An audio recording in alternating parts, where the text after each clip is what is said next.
جب تک آزاد فلسطینی ریاست جس کا دارالحکومت بیت المقدس ہوگا یعنی یروشلم ہوگا وہ تشکیل نہیں پاتی، اس وقت تک ابراہیم ایکارڈ میں شمولیت کا سوال ہی خارج از امکان ہے، یعنی اس کے اوپر بات نہیں کی جا سکتی۔ اس کا مطلب یہ ہے کہ مسلم ممالک کی طرف سے یہ واضح پیغام امریکہ کو دیا جا چکا ہے کہ جب تک آزاد اور خود مختار فلسطینی ریاست قائم نہیں ہوگی، اس ریجن کے اندر پائیدار امن کی بنیاد نہیں رکھی جا سکتی۔ اور پائیدار امن کی بنیاد کون رکھے گا؟ غزہ کے حوالے سے قائم ہونے والی اسپیشل فورس۔ اور اسپیشل فورس کے اندر کون ممالک شامل ہوں گے؟ انڈونیشیا، پاکستان اور UAE، اردن اور سعودی عربیہ کی افواج۔ اور پھر اصل صورتحال یہ ہے کہ ایران، اردن اور مصر کو اگر ہم غور کریں تو یہ فلسطین کے مستقبل میں کور سٹیک ہولڈرز کے طور پر سامنے آ رہے ہیں۔ حماس کا براہ راست تعلق ایران کے ساتھ ہے، جبکہ اردن اور مصر دونوں ہی فلسطین کے مسئلے سے ایک دوسرے سے الگ نہیں ہیں، کیونکہ اگر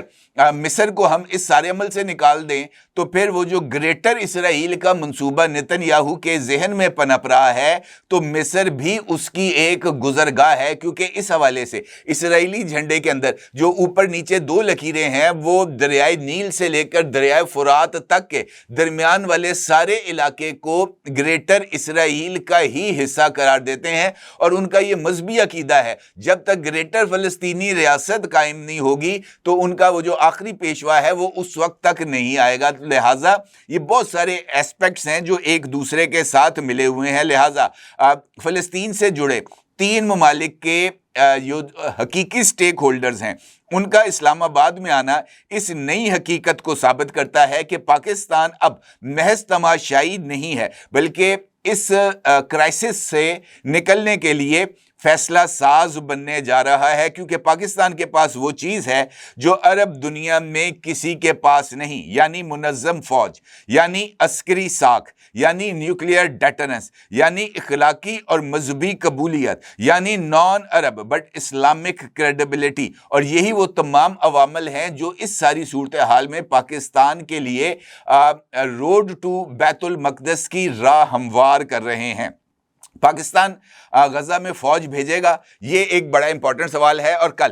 پاکستان کے وزیر خارجہ اسحاق ڈار صاحب نے اپنے میڈیا ٹاک میں اور آج مصر کے وزیر خارجہ کے ہمراہ مشترکہ گفتگو میں اس بات کا اظہار کیا کہ غزہ میں قیام امن کے لیے مجوزہ انٹرنیشنل سٹیبلائزیشن فورس میں شرکت کے لیے پاکستان اپنے فوجی بھجوانے کے لیے تیار ہے، لیکن حماس کو غیر مسلح کرنے کے کام میں پاکستان شامل نہیں ہوگا۔ اب اگر آپ صرف اس ایک لائن پر دوبارہ غور کریں کہ پاکستان غزہ میں فوج بھیجے گا لیکن حماس کو غیر مسلح کرنے کے عمل میں شریک نہیں ہوگا، تو آپ کو جناب علی لارے جانی صاحب کے دورہ پاکستان کی وجہ کلیئرٹی کے ساتھ سمجھ میں آ جائے گی کہ پاکستان انفیکٹ اسرائیل کے راستے کو روکنے کے لیے میدان میں اتر رہا ہے، وہ حماس کو غیر مسلح کرنے کے لیے میدان میں نہیں اتر رہا۔ اور پاکستان کی طرف سے یہ واضح اعلان کہ اگر غزہ میں بین الاقوامی مسلم امن مشن بنتا ہے تو پاکستان اس میں شرکت کے لیے تیار ہے۔ پاکستان کا یہ ایک جملہ پردے کے پیچھے پوری جنگ کی وضاحت کرتا ہے، یعنی Pakistan will not take part in any mission to disarm Hamas۔ اور یہی سب سے امپورٹنٹ فیکٹر ہے، یہی لائن بہت بڑی ہے، کیونکہ اس کا مطلب یہ ہے کہ پاکستان اسرائیل کی مرضی کی فورس نہیں بنے گا۔ پاکستان کے مقاصد صرف امن، امداد اور سیکورٹی سٹیبلائزیشن ہوں گے۔ پاکستان فلسطین میں فلسطینیوں کے خلاف نہیں بلکہ ان کے حمایتی اور ان کے پاسبان اور بلکہ ان کے پروٹیکٹر کے طور پر فلسطین میں داخل ہوگا۔ اور پاکستان کا یہ اعلان مسلم دنیا میں گیم چینجر سمجھا جا رہا ہے۔ وزیر خارجہ اور نائب وزیر اعظم جناب اسحاق ڈار صاحب کا یہ واضح اعلان نہ صرف ایران بلکہ عرب میڈیا میں بھی اس کی نمایاں طور پر تشہیر کی جا رہی ہے، اور یہ اس بات کا اظہار ہے کہ ایک نیا اتحاد تشکیل پا رہا ہے۔ یہ اتحاد امریکہ یا یورپ والا اتحاد نہیں ہوگا بلکہ مسلم سٹیبلائزیشن فورس، اور اس کا جو اتحاد ہے وہ مستقبل میں ایک مسلم نیٹو کی بنیاد بنے گا، کیونکہ اس جو اسٹیبلائزیشن فورس ہے، اگر آپ اس کا جائزہ لیں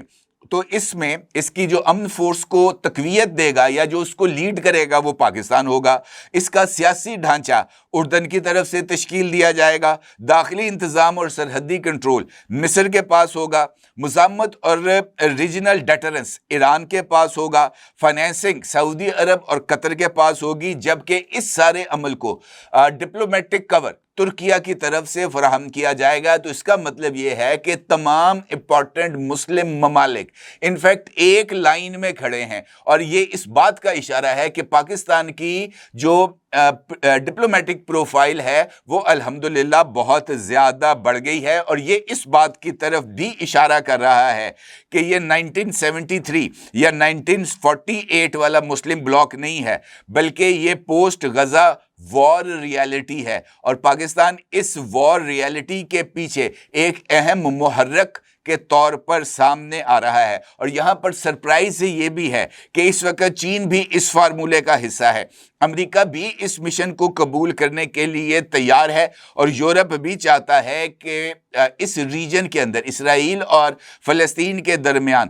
جنگ دوبارہ نہ پھوٹے۔ خلیجی ممالک چاہتے ہیں کہ حماس ورسس فتح تنازع کا متبادل گورننس ماڈل کو سامنے لایا جائے، جبکہ اسرائیل یہ چاہتا تھا کہ غزہ اس کے کنٹرول زون میں رہے، لیکن خود وہاں رہ کر نہیں ہو سکتا تھا اسرائیل کے لیے، لہٰذا اسرائیل کے لیے بھی غزہ پر مکمل کنٹرول رکھنا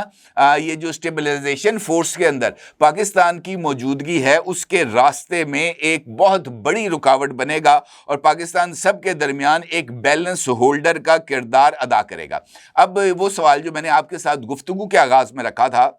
یعنی اسرائیل کو پٹا کون ڈالے گا، اور اسرائیل اور بھارت کے لیے یہ جو مسلم اسٹیبلائزیشن فورس ہے یا مستقبل کا ایک نیا مسلم بلاک ہے، اس کا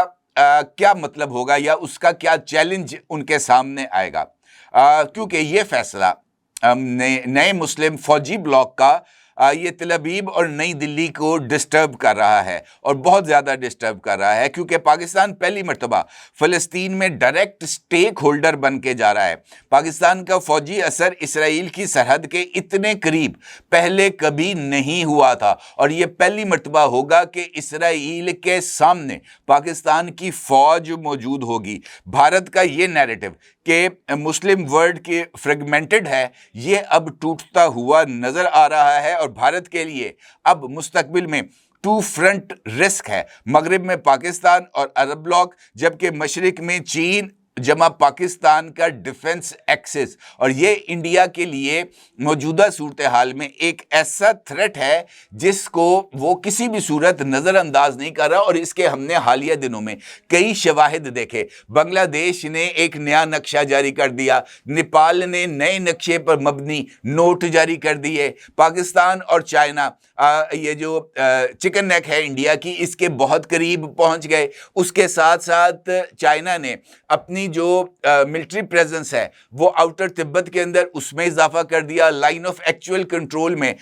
تقریباً یہ جو ہے 180 کلومیٹر انڈیا کو پیچھے دھکیل دیا۔ یہ وہ تمام ڈیولپمنٹس ہیں جو کہ اس ریجن کے اندر پاکستان چائنا ایکسس کے نتیجے میں ہمارے سامنے آ رہی ہیں، اور حد تو یہ ہے کہ انڈیا نے اپنا میزائل تجربہ محض اس وجہ سے روک دیا کہ چائنا کے نیول ویسلز بحیرہ عرب میں، خلیج بنگال میں موجود ہیں، اور ایسی ویسلز موجود ہیں جو جاسوسی کے آلات سے بھی لیس ہیں۔ تو یہ بڑی سگنیفیکنٹ ڈیولپمنٹس ہیں جو کہ اس وقت ہمارے سامنے آ رہی ہیں، اور اس کا سب سے امپورٹنٹ ایسپیکٹ عرب اور اسلامی دنیا میں جا رہا ہے، جہاں پر یہ بات پہلی مرتبہ سامنے آئی ہے مسلم دنیا میں، جو کہ فلسطین کے حوالے سے اپنے خدشات اور اپنے تحفظات کا اظہار کرتے رہے ہیں کہ فلسطین میں مسلم ممالک حکومت اور امن کا حصہ ہوں گے، غزہ صرف جنگ کا میدان نہیں بلکہ امن کی ریاست بھی بنے گا، فلسطینی عوام کو مسلم پروٹیکشن ملے گی۔ ایسا کبھی کسی نے نہیں سوچا تھا، لیکن یہ سب کچھ اب ہونے جا رہا ہے۔ اس کا مطلب یہ ہے کہ یہ کوئی